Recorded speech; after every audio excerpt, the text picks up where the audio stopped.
Europe 1, 11h30. bien fait pour vous. Mélanie Gomez et Julia Vignali. De retour dans Bien fait pour vous, votre émission Bien-être dans laquelle on vous fait profiter de tous nos bons plans. On va décrypter les tendances actuelles qui valent le coup, qui nous font du bien, qui vous font du bien. Et donc, pour démarrer notre séquence tendance, c'est toujours en cuisine que ça débute. Avec vous aujourd'hui, Grégory Cuiron, avec un plat familial apprécié de tous, lequel? Ah, la tomate farcie. Ah, j'adore. Tout le monde aime la tomate. Bah oui, je crois qu'il n'y a pas de... Aurène, vous aimez ça aussi? Moi, j'adore ça. Bon, allez, on va se régaler, j'en suis sûre. Et j'ai hâte d'avoir votre recette, Grégory, parce qu'il y a plusieurs écoles pour les tomates farcies. On verra ça. Ensuite, ce sera à votre tour, Sophie Braffman. On va parler chaussures avec vous. Et pas n'importe lesquelles, des sneakers. Je crois que tout le monde en porte. Et autour de cette table, un certain nombre en porte. Ah, pas moi aujourd'hui. Julia a des bottes. Mélanie aussi. Moi aussi, ouais. Les garçons sont très Grégory sneakers. a des sneakers. Allez, Ouais. parfait. Et puis, on va terminer cette partie tendance avec les conseils beauté de notre Dr Beauty à nous, Aurène Marco. Bonjour. On va parler d'un truc pas très glamour. C'est quoi, les poils? On s'en débarrasse ou pas de ses poils? Ah, moi, je les Chacun garde. fait comme il Ah, veut. je- C'est l'hiver, ça tient chaud. Non, j'aime pas trop, en fait. Bon, mais pas bon. de la épilation définitive. Exactement. Mais si certaines veulent les garder ou certains, on les Bah oui, encourage. chacun est libre. Chacun est libre.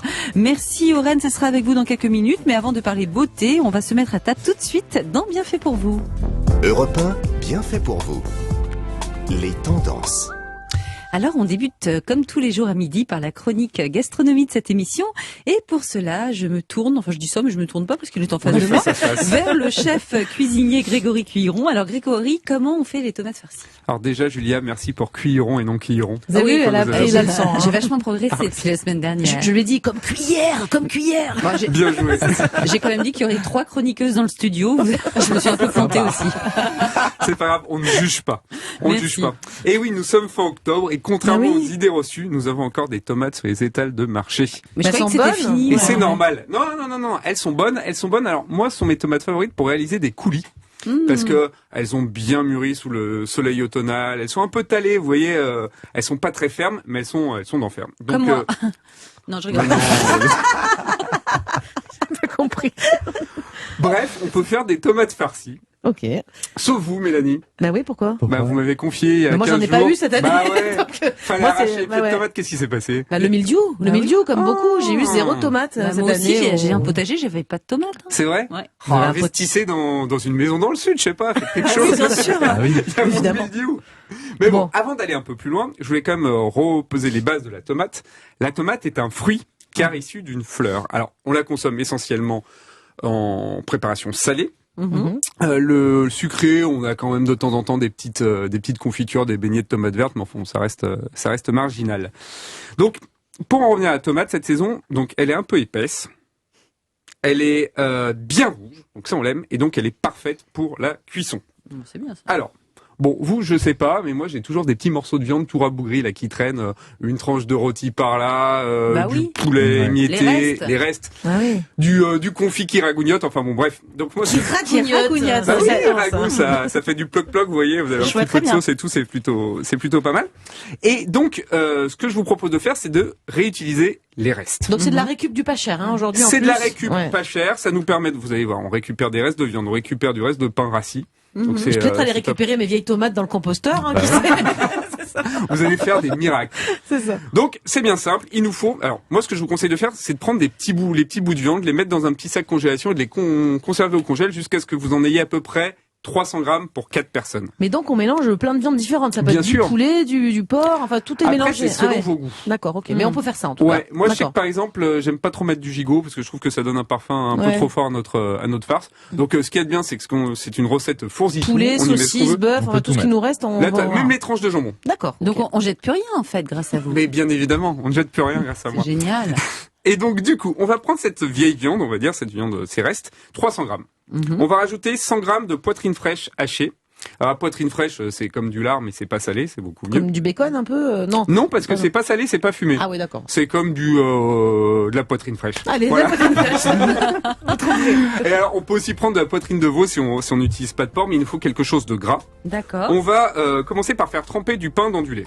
D'accord, parce Oui. que là Alors, tout va bien. Je vous ai pas donné la liste des ingrédients, donc 4 à 8 tomates selon la taille, 300 grammes de reste de viande, bœuf, veau, poulet ou autre, 100 grammes de poitrine fraîche de porc ou de veau, un œuf, 100 grammes de pain rassis, 25 centilitres de lait, un oignon frais, une cuillère à soupe de persil haché, 2 gousses d'ail, une cuillère à soupe d'huile d'olive et un peu de riz long. Bon, Alors, tout ça, on a à peu près chez soi. Hein, Bon, c'est pas une fois compliqué. qu'on a les ingrédients, comment ça se déroule? Eh ben, on fait tremper le pain dans du lait D'accord. pendant une demi-heure, parce Mhm. qu'il est rassis, je vous le rappelle. Donc on le Ah bon. presse bien, Pour qu'il devienne un peu mou, un peu Exactement, malléable, quoi, hein, carrément. c'est ça. on le presse bien, on va le mettre dans un mixeur avec l'oignon et l'ail, on va rajouter l'œuf, on va bien mixer, D'accord, jusque-là tout va bien. on va rajouter nos viandes. Alors, les viandes directement déjà cuites, on va soit les découper, soit les effilocher. D'accord, mais vous laissez pas des morceaux. Bah quoi. alors, L'idée, il y a c'est que, oui, pour la tomate farcie, Deux c'est mieux. écoles. Ouais. Il y a Ah, ceux qui aiment voilà. les morceaux, ceux qui n'aiment pas les morceaux. Moi, j'aime bien les morceaux. Ouais. Ah bah moi j'aime pas trop. Ah bon? Ah, moi, je suis j'aime bien avec les team. morceaux. Moi, ouais, je suis team team morceaux. Oren. Ouais. Ouais. D'accord, ah bah, très bien. Sophie, morceau, pas morceau, c'est Oh, non, bah, ça, c'est je- important de répondre à Sophie cette s'en question. fout. Non, je vais me mettre dans la team morceau. Allez, hop, Très c'est bien. chouette. Bon, Moi, alors, je suis avec vous, Grégory, j'aime pas Ah, les merci morceaux. beaucoup. Donc on va plus ou moins hacher selon qu'on est ou non dans la team morceau. On va assaisonner. Ensuite, on va creuser nos tomates. Alors, on me demandait ce week-end, mais comment fais-tu pour que tes tomates ne rentrent pas trop d'eau? Ouais, moi, je fais surtout des trous au fond à chaque fois. Je sais pas Ah comment bah je me non, c'est débrouille. dommage, Bah le trou au oui, fond. Non, je sais. conseille Comment pas le faut trou au fond. faire? Eh ben, on va juste mettre un petit peu de riz long au fond. Et le riz va pomper l'eau de la ok. tomate. C'est là où je me dis qu'il y a deux écoles. Il y a des gens qui mettent du riz au fond de la tomate farcie, il y en a qui en mettent pas quand même. hein. Et non, mais Donc, attendez, bon, d'accord, on met du riz, mais après, il faut combien de temps on fait cuire? Comment ça se passe? tout Eh ça bien, alors, on va bien remplir nos tomates. Alors, faut faire attention parce que la chair peut se rétracter, donc on va bien les faire quelque chose de bien bombé. On n'oublie pas le couvercle parce que c'est meilleur avec le couvercle. Moi, La j'adore ce petite petit tête, couvercle. là? Ah ouais. Ouais. Tout confit et tout, c'est super bien. Et là, pareil, 2 écoles de cuisson. Soit on enfourne à chaud à 180 degrés pendant 30 minutes, puis on baisse à 160 pendant 15 minutes. D'accord. Ouais. Soit on leur laisse le temps et on va les cuire 1 heure à 150 degrés. Moi, Je je fais sens ça, que vous moi. êtes de cette team-là. vous. Moi, je suis team, on laisse plus de temps parce que ça confie, Ça ça confie. compote tout tranquillou. Et puis, bon, ça demande pas trop d'attention. Moi, je suis on oublie ça au toujours pour four. la cuisson lente, enfin comme ça, à basse température. Je trouve que tout Ouais, est c'est meilleur, meilleur. la viande. C'est Enfin, vrai. je sais pas. Bah, ça évite de trop violenter la viande Ouais. qui va se rétracter, va pas être terrible. J'ai l'impression que Sophie Braffman s'en fout. Mais ben, Sophie Braffman, elle prend des notes parce qu'elle cuisine mal. Voilà. Et Elle est comme moi. Voilà, elle cuisine pas très bien et elle se dit qu'à la fin de la saison, grâce à Bien fait pour vous, elle va Ah, mais peut-être vous s'y allez mettre. avoir un agenda de recettes là Et incroyable. petite astuce saison quand Ah même ouais. pour Mélanie qui par exemple n'a pas de tomates ou les autres personnes. Je suis capable d'aller en acheter quand même, Ah, par c'est contre, bien. hein, c'est possible. On peut utiliser cette recette de farce avec le hachis parmentier, Ah. mais également là il y a l'Halloween qui arrive avec les mini potirons Ah oui. pour les enfants, c'est Ah. rigolo. Ah ouais, ça, Ça, c'est Ah, c'est sympa. pas mal. Ça, c'est Et ça une fait bonne manger idée. de la courge, hein, comme ça, c'est ça, pas qu'en soupe, on peut les manger de différentes façons, quoi, Ouais. c'est ça. Exactement. Donc une recette multi possibilités en réalité. Fourzi tout. Allez, super. Merci beaucoup, Grégory, pour cette mise à l'honneur de ce grand classique, les tomates farcies. On a bien pris note de tous vos conseils qu'on va reproduire chez nous. Franchement, il n'y a plus qu'à se lancer. Merci beaucoup. Restez avec nous. La séquence tendance continue, des découvertes du côté de la mode à venir avec Sophie Braffman. Et puis les conseils beauté du docteur Oren Marco. Il va nous dire tout ce qu'il faut savoir avant d'envisager une épilation définitive sur Europe 1. 11h30 sur Europe 1. Bien fait pour vous. Julia Vignali et Mélanie Gomez. C'est bien fait pour vous jusqu'à 12h30 et notre séquence tendance se poursuit. On est là pour repartager avec vous nos bons plans, les tendances qu'on a repérées pour vous et qui sont très chouettes. Et donc là, tout de suite, c'est Sophie Braffman qui va prendre la parole pour nous causer chaussures, baskets de ville. Il y en a pas mal devant vous pour ceux qui ont la vidéo sur europe.fr. Je vais les montrer. Voilà, alors Sophie, on a tous une petite paire qu'on aime bien enfiler comme ça pour aller faire nos courses ou pour aller au boulot. Parce que c'est bien sûr très confort, mais aussi très à la mode, les sneakers, les Alors, baskets de ville, c'est On ça a fait le petit jeu tout à l'heure autour de la table pour voir qui portait des sneakers. Les garçons, Les garçons évidemment. à fond. On a l'iconique Est-ce qu'Oren, Stan c'est Smith. sneakers parce que ça... Oren, elles sont classe, ces C'est sneakers. plus Elles sport, sont- non, ça, c'est- vraiment Reebok, c'est vraiment une Ouais. basket. Voilà. Julia qui a mis des bottes quand même, mais Ouais, c'est non, vrai. C'est la moi première aussi, fois depuis que je fais bien Et fait pour petit. vous, je suis en sneakers en permanence. Ah, bah vous voyez, donc je n'ai pas tort de dire qu'au moins 8 personnes sur 10 portent des sneakers. Alors la très bonne nouvelle, c'est que la sneakers aujourd'hui s'invite au musée. Ce sont les vacances scolaires. Peut-être avez-vous à la maison des ados désœuvrés devant TikTok, Fortnite, en train d'acheter des skills. Vous savez, c'est des Ouais. vêtements virtuels. Ceux qui ont des ados Qui ne comprendront. mettront jamais, hein, voilà, bien mais qui sûr. coûtent une blinde. Il y a même des vêtements Balenciaga comme ça. Ou alors ils sont en train de regarder la fameuse série dont on parlait tout à l'heure, Squid Game sur Netflix. Vous en avez marre, vous en avez assez. Vous allez enfin pouvoir les traîner au musée puisque les sneakers entrent au musée. C'est même le Mais ils vont titre de adorer ça, l'exposition. les gosses, c'est Alors sûr. non seulement les gosses vont adorer ça, mais c'est plus intéressant qu'il n'y paraît parce qu'il ne s'agit pas que de montrer des sneakers. Il y a vraiment une approche sociologique, anthropologique, bref, plein de choses. Une expo qui est jusqu'au 25 juillet au Musée de l'Homme à Paris. Alors il y a 2 ans, il y a déjà eu une exposition du même acabit à Bordeaux, donc c'est pas que à Paris. Et certainement que cette exposition va aussi se promener en province. Donc bien sûr, ce n'est pas Van Gogh, comme vous l'imaginez, mais tout de même, on apprend plein de choses Un peu autour de des culture sneakers. pour nos ados, c'est bien, on est content. Mais est-ce que vraiment prend. tout le monde en porte des sneakers? Non, mais Alors, pour de vrai. Pour de vrai, non seulement tout le monde en porte, mais c'est décliné pour toute la famille. Vous savez quoi? Même Bernard Arnault porte des sneakers. Alors franchement, si Bernard Arnault, c'est quand même une référence. Bernard Arnault, François Pinault, donc des hommes quand même assez riches dans les grandes fortunes de France, portent aujourd'hui des sneakers. Moi, j'ai l'impression que la question, c'est plus tellement de se dire si on en porte encore, c'est comment on les porte, parce qu'aujourd'hui la sneakers, elle dévoile énormément de choses quand elle parle de nous. D'ailleurs, quand on pense aux maisons de couture, aux maisons de mode, aujourd'hui ce ne sont plus des maisons de mode, mais quasiment des maisons de sneakers, puisque les grandes marques, je vois qu'Oren suit bien sur l'histoire des grandes marques de la sneakers. Si on peut porter la sneakers en toutes circonstances. Eh bien justement en toutes circonstances, parce qu'on a de la sneakers bourgeoise aujourd'hui, de la sneakers bourgeoise traditionnelle, bourgeoise un peu bling ou bourgeoise bohème. Bon alors d'abord je vais quand même vous rappeler un peu ce que vous allez voir dans cette exposition avant de revenir sur cette sneakers iconique. Et j'ai rencontré pour cela Emilia Riquet, qui est responsable de la médiation et des activités culturelles en famille. Et voilà ce qu'elle nous dit au sujet de l'exposition sneakers. Cette exposition, elle a été construite avec différentes approches anthropologiques, sociologiques et une partie aussi biologique avec un espace expérimental dans l'exposition qui permet aux gens d'étudier en fait les points d'appui de leurs pieds.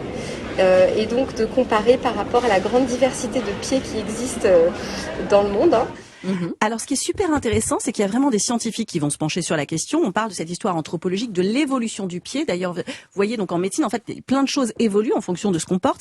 Et du coup, ils vont même faire un atelier qui va être mis en place après, qui s'intitule en gros Balance ton pied à la science, où on va mesurer les pieds des gosses et voir en fait, parce que on leur met des sneakers depuis qu'ils sont tout petits. Est-ce que ça a une incidence sur un impact exactement sur la marche, sur le côté pied plat, etc. Ça a certainement une incidence. Donc, ce que j'ai trouvé très intéressant, c'est de voir aussi à quel point on a un rappel anthropologique, on a un rappel sociologique, on voit un petit peu l'évolution de la sneakers dans l'histoire. On connaît tous aujourd'hui la Stan Smith comme une chaussure de tennis, mais avant d'être une chaussure, c'était aussi un monsieur. Donc on rappelle tous ces modèles iconiques et comprendre pourquoi la sneakers aujourd'hui est un véritable phénomène de mode. On écoute Emilia. La sneakers aujourd'hui est un vrai phénomène de mode depuis les années 80. Ce qui est intéressant, c'est qu'on voit que des grandes marques de luxe aujourd'hui utilisent la basket sur finalement les podiums. Donc ce qui fait que depuis les années 80, finalement, c'était une mode plutôt utilisée dans les banlieues, alors qu'aujourd'hui, on la retrouve sur des podiums de luxe. Alors, on est passé par le sport, on est arrivé à l'univers du rap dans les années 80. Et elles vont même au bloc opératoire, parce que je suis sûre que vous les mettez pour opérer vos sneakers. J'avoue que je consulte en sneakers, et je me suis toujours demandé si j'étais pas un peu trop décalé de faire ça, et en fait, non, ça passe. Pas du tout. Aujourd'hui, même des hommes politiques portent des sneakers. On a vu des grands patrons aussi le faire. Et des grands cuisiniers. Regardez Grégory. Il est en Stan Smith, le modèle iconique. Alors, je me suis dit, j'allais vous faire un petit reflet de personnalité en fonction des sneakers récemment sortis. Alors, je commencerai avec la bourgeoise traditionnelle, un peu bling tout de même, il faut le dire, puisque c'est une sneaker Dior, comme vous pouvez le voir. Vous pouvez la voir sur la vidéo. Très discrète. Alors dorée, elle existe, Julien, en modèle argenté, donc un peu plus discrète. Pour ceux qui ne voient pas, je précise quand même qu'elle n'est pas du tout discrète, évidemment. Elle est blanche, transparente, un peu avec du doré, on dirait qu'il y a de l'or partout. Voilà. Moi, je trouve ça immettable, mais après chacun fait comme il veut. C'est ce qu'on appelle en mode une pièce image. C'est une pièce forte. On va vous remarquer, par exemple, si vous avez une tenue sobre et tac, une petite sneakers Dior et tout de suite. Elle vous plaise bien, Julia. Ouais, Julia aime bien la sneakers Dior. J'aime bien le côté Paris Hilton qui sommeille en moi. Oui, je sens que c'est le côté un peu bling qui vous plaît. Je les laisse celle-ci. Alors ensuite on a plutôt la sneakers, je dirais pour la bourgeoise bohème, à tendance un peu écolo avec ça, c'est la pour marque. Ça c'est plus ça c'est pour Mélanie, mais stylé tout de même puisque c'est une collab avec la maison Make My Lemonade. Et là du coup on peut tracer toute l'historique de la sneakers puisque cette marque s'est fait connaître pour ça. C'est rose, mauve, violet qui est très tendance pour cet automne-hiver. Donc n'hésitez pas, voilà, elle est très jolie également. Et enfin, alors là je dirais c'est la sneakers pour la stylée astucieuse puisqu'elle est à tout petit prix celle-ci chez Texto et franchement c'est une pièce image. Elle est très belle celle-là. Moi c'est ma préférée des trois et c'est la moins chère en 56 plus. €. Bah oui. Et la mienne elle fait combien? Alors la vôtre est un tout petit peu plus chère, je crois qu'on avoisine plutôt les 1000 mais encore une fois. Mais le pied ou les deux? Alors si vous prenez un pied on vous fait un prix. C'est sympa. Vous prendriez laquelle de chaussures là? Moi personnellement je prendrais vraiment la Texto je pense. La Texto voilà, la Texto elle est marron, dorée également, elle a un côté très chic mais 50 balles donc on adore. Elle est très visible et puis voilà, vous n'hésitez j'hésiterais peut-être pas à en changer du coup. Et puis c'est quand même la sneakers à 1000 €, c'est compliqué quand même. Hein. On n'est pas nombreux à pouvoir se... Encore une fois, et c'est ça que je trouvais intéressant dans cette histoire, c'est qu'aujourd'hui, les maisons de couture sont toutes des maisons de sneakers. Quand on pense à la sneakers Balenciaga qui a été 1 milliard de fois imitée, on les connaît toutes. On ne connaît pas le caban Balenciaga ou le sac Balenciaga, C'est ou en tout fou, cas hein. beaucoup moins. Mais la sneakers, oui. Merci beaucoup Sophie pour cette prescription mode. On aime toujours vos conseils avisés. Et en matière de chaussures, de baskets, même, hein, c'est tout aussi important que le reste. C'était bien de le préciser ce matin. D'ailleurs Sophie, maintenant on va changer de sujet. Même, je sais que vous êtes très branchée mode. Vous êtes néanmoins une femme. Enfin, vous Et restez... je suis branchée poil. Vous avez des branchés poils. Voilà. Ça va être quoi la transition En fait, la transition, j'allais vous demander. Je suis désolée. Est-ce que vous vous épilez à la cire, au rasoir, comment vous faites? C'est une vraie bonne question parce que j'ai démarré comme beaucoup de jeunes filles, à la cire, au À la cire, rasoir. ouais. À l'épilateur. Oh mon Dieu, les douleurs. Et je suis passée à la cire, comme c'est beaucoup génial. d'entre nous, c'est mieux. Mais vous savez que grâce au Dr Beauty, vous pourrez bientôt opter pour la version définitive, Et mais voilà. pas n'importe comment. Non, Alors, ça m'étonnerait, justement, elle est rousse. Est-ce qu'on peut C'est sur fini. poil clair? Alors, il y a des nouveaux lasers, effectivement, Ouais. on va en parler. Alors Qui génial. s'adaptent. Aurène Marco, si on veut se faire épiler de manière définitive, quelle est la marche à suivre? Alors, définitive, déjà, je suis pas sûr, mais par D'accord. contre, de manière pérenne dans le temps, oui, il faudra faire des retouches, effectivement. Moi, personnellement, je l'ai fait, je l'assume. Effectivement, quand on a un peu trop de testostérone, on perd ses cheveux et en plus on a des poils qui poussent, c'est pas très sympa. Donc ça s'adresse au monsieur, votre Ça chronique s'adresse- aujourd'hui Ah, aussi. au Faut pas monsieur l'oublier. et aux hein. dames. Ouais, Alors, bien sûr. Excusez-moi, vous l'avez fait à quel endroit? Non, voilà. On peut pas C'est un dire. peu Non, intime, ça, Julia, par ça, contre, comme je- question. Ah d'accord. Ah, je pensais qu'on était potes. Je suis désolée. On sait tout. Hein, Aurène, continuez, je vous en supplie, docteur, donc grand, le grand laser. chirurgien quand même. Le Qu'est-ce qu'elle vous laser. pose comme question? Non, Mais mais c'est là, pas on possible. va être Je très, comprends, très je comprends. carré. Le laser, globalement, ça produit un petit faisceau lumineux qui va détruire le bulbe qui produit le poil. Et en plus, en laissant une micro-cicatrice, va empêcher qu'un nouveau bulbe se recrée. Et donc, du coup, on a besoin de plusieurs séances de laser pour stériliser la zone et arriver à un résultat périn dans le temps. Maintenant, le mot définitif me gêne un peu parce que, Ça peut globalement, revenir. il faut refaire des séances d'entretien, en fait, au moins une fois par an, je pense. Une fois par an, une fois qu'on a fini le protocole de traitement. Bon, quand on a enlevé le gros, on est déjà un peu soulagé, Voilà, non, on est déjà un j'imagine. peu soulagé, mais Ouais, c'est vrai que ça revient quand même. Est-ce qu'on peut justement parler des protocoles et de la couleur de la peau? Parce que je vois Sophie Braffman très intéressée. Je vous rappelle oui. qu'elle est assez rousse. Alors, Elle est trop rousse. bien. Non, elle est pas trop rousse. Non, elle est magnifique, mais avec une peau très claire. Alors Oui, déjà, et un poil clair aussi. Et un Enfin, poil. ça dépend des zones, hein, mais continuons. donc déjà, ce qu'il faut savoir, c'est que pour aller se faire dépiler, il faut aller consulter un médecin. Donc ça peut être un médecin esthétique, un dermatologue ou un chirurgien esthétique, qui sont les mieux placés, en tout cas qui connaissent la peau. En fonction de la zone à dépiler, de la pilosité, de la couleur de peau, on aura différents types de lasers qui marcheront avec des protocoles de 6 à 8 séances espacés sur 12 à 18 mois. D'accord. Donc tout le monde n'est pas égaux devant le poil. Est-ce que c'est plus ou moins douloureux selon les techniques? Effectivement, donc en fonction des lasers, on peut avoir des lasers qui sont plus douloureux que d'autres. Il y a quand on a des poils très drus, très foncés, ou qu'on est mat de peau, Comme attention, vous, Aurène, comme tout moi, ça, voilà. on utilise le laser YAG, qui est un laser qui fait YAG, Y-A-G. YAG, qui est un laser assez douloureux, qui fait mal. Et donc, fort heureusement, ils ont inventé une petite astuce, c'est-à-dire que ça balance un peu de froid au même moment que les picotements des lasers pour diminuer la douleur. Quand on a la peau plus claire, Comme Sophie Braffman. comme Sophie Braffman, On va ou sur en tout- quel laser, On là va sur un laser qui s'appelle Alexandrite et qui. J'aime le titre. Tu aimes le titre. Déjà, le titre me plaît, donc je me sens un peu en... On est en confiance. Voilà, je me Peut sens un te peu mettre- en confiance grâce au titre. Et donc là, c'est un laser un peu moins puissant qui convient plus aux peaux claires. Par contre, Mais ce c'est une laser, peau normale, hein, comme voilà, une Grégory peau normale, Cuiron, comme il est, Pierrot. voilà, Grégory, il est, voilà, hein. laser Alexandrite. Mais Il est par- ni blanc ni mat, non, normal. Ouais, je suis normal, je pense. je sais pas si Grégory il a tellement envie de. Pas particulièrement, non, j'avoue. Il a envie de garder ses poils. Non, mais moi, est-ce qu'il y a des risques de, je sais pas, de brûlure? Alors effectivement, c'est pour ça que je vous conseille toujours d'aller faire ça chez des médecins. On a des risques de brûlure. Bon, c'est des risques très très rares parce que les réglages des machines sont vraiment parfaits. Et on a des risques d'hypopigmentation ou d'hyperpigmentation, c'est-à-dire qu'on peut se faire des petites taches un peu plus foncées ou des taches hypopigmentées. Donc on fait pas ça dans des salons on fait- d'esthétique, plutôt chez des on médecins, fait quand même, plutôt ça évidemment. chez des hein, médecins. Il y a beaucoup de médecins qui le pratiquent, beaucoup de dermatologues et qui font un bilan carré pour vous permettre de passer à la dépilation. Il y a un nouveau laser Oui. parce que je voulais en parler. ouais. Dites-nous. On a parlé de l'Alexandrite et du YAG et il y a un laser c'est un laser à diode qui permet en fait, il a une surface beaucoup plus grande de traitement, peu douloureux, voire quasiment indolore, Génial. et qui permet de faire des grandes zones en 5 à 10 minutes. Bon, C'est-à-dire ben voilà, que vous faites les ça, jambes c'est en 5 super à 10 rapide. minutes et il convient à toutes les peaux. Mais Donc c'est c'est ce la qu'on nouvelle veut, génération. nous. On veut les diodes. Et on veut les lui. diodes. Il n'y a pas de risque éventuellement, je sais pas, cancérigène par exemple, sur le fait d'envoyer du laser comme ça sur Alors la peau? effectivement, on a très souvent eu cette question. En fait, la longueur d'onde émise par le laser est beaucoup plus importante et en fait, elle détruit moins les cellules autour, et donc du coup ce risque n'existe pas en fait. Très bien, bah écoutez, on est rassurés. Donc, Merci vous êtes beaucoup, rassurés. Dr Aurène Marco, pour ces précisions, ces conseils pour celles et ceux qui seraient tentés donc par l'épilation définitive. Merci à tous les trois pour ces conseils mode aujourd'hui, ces astuces culinaires. Je crois qu'il y aura des tomates farcies chez beaucoup de gens ce soir, hein, n'est-ce pas Grégory? Je l'espère. Oui, ça y est, cette émission touche à sa